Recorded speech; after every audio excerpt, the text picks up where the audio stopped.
ማርኬ ግን ምን አይነት እንቅልፍ ቢወስደው ነው ፊቱን እንደዛ እስከምታደርገው እንደዛ ስታገላብጠው ያልሰማበት ምክንያት? ይሄማ ጤናማ እንቅልፍ አይደለም። የምር የእንቅልፍ ክኒን ወስዶ መሆን አለበት ማርኬ።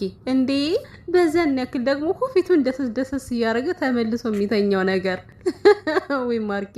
ሰላም ሰላም፣ ውዴ ቻናሌ ቤተሰቦች እንዴት ናችሁልኝ? ደህና ናችሁ? የውድ ቤተሰብ ሰላማችሁ ብዝት ትርፍ ይበልልኝ። እንግዲህ ያው ሰሞኑን በነማርኬ እየመጣሁ ነበረ። ድንገት ተነስቼ ጥፍት አልኩ አይደለ? ያው ከሰራሁት ቪዲዮ ላይ ነግሬያቸዋለሁ። እንግዲህ ቻናሌ ችግር ደርሶበት ነበረ።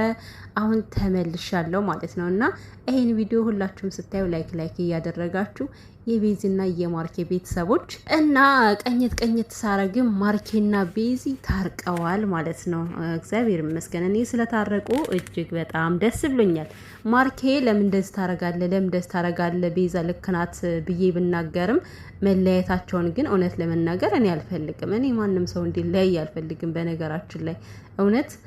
ምክንያቱም ይፋቀራሉ እነዚህ ልጆች ከአፋቸው ላይ ነው እንጂ ሌላ ነገር የሚነጋገሩት እጅግ በጣም እንደሚፋቀሩ ያው ፊታቸው ላይ ማንበብ ይቻላልና ማለት ነው። እና ስለ ሁሉም ነገር ፈጣሪ ይመስገን። ብቻ እንኳንም ወደ ፍቅራችሁ ተመለሳችሁ።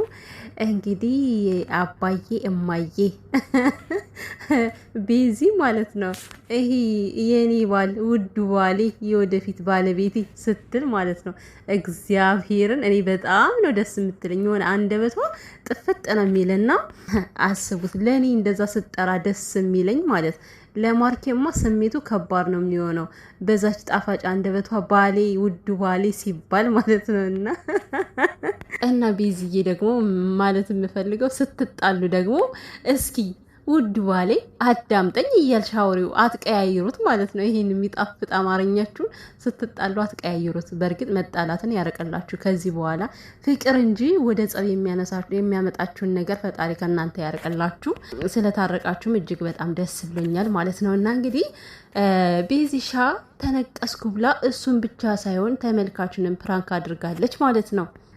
ቆይ እንደዛ ስታለቅስና ስትጨነቅ የነበረው አውቃ ነው ቤዚ ማለት ነው። እኔ እኮ የምር እያለቀሰች መስሉኝ ማለት ነው። እናንተ ልቤን የተሰማኝ የሆነ እሷ እንደዛ ስትሆን ማለት ነው። የምር እየተነቀሰች መስሉኝ።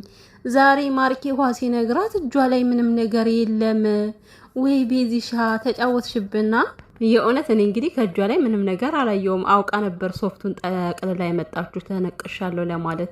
ሰርፕራይዝ አለኝ ለእናንተም የማያልቅ ሰርፕራይዝ ነው ያለኝ እያለች ነበር። ይሄን ይመስለኛል እንግዲህ። ለማንኛውም ያለ መነቀሷ እኔ ራሱ ደስ ብሎኛል። ምክንያቱም በቃ መሆን የለበትም ንቅሳት አንደኛ ኃጢአት ነው ይባላል። ጥሩ አይደለም። እንዶ በቃ እናድርግ ካላችሁ እንኳን ንቅሳት ቢሆን ደስ የሚለው እንደኔ ማለት ነው።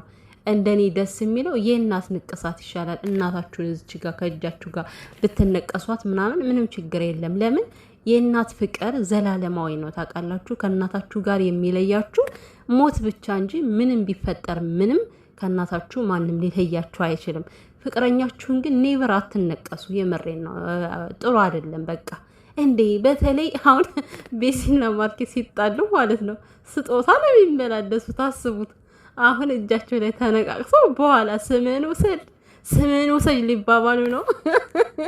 አረ እንደው ነገሩ አስቀኝ ነው እንጂ ማለት ነው ቤተሰብ የምር ፍቅረኛቸውን መነቀስ አያስፈልግም። ጥሩ አይደለም ሲጀመርም። እና እኔ ባለመነቀሷ ደስ ብሎኛል። የምሬን ነው ማለት ፍቅር የሚገለጸው ይሄ ከላያችሁ ላይ በምታንጸባርቁት ነገር አይደለም። ከእጃችሁ ላይ ስሙን ስላደረጋችሁት፣ ደረታችሁ ላይ ስሙን ስለጻፋችሁት አይደለም የእናንተ ፍቅር የሚገለጸው። ውስጣችሁ ፍቅር ካለ በቂ ነው። በቃ ለዛ ሰው ምንም ማንጸባረቅ አያስፈልግም ማለት ነው። እና እዚህ እንደዚሁ እጅግ በጣም እንደምትወደው ያስታውቃል ማለት ነው።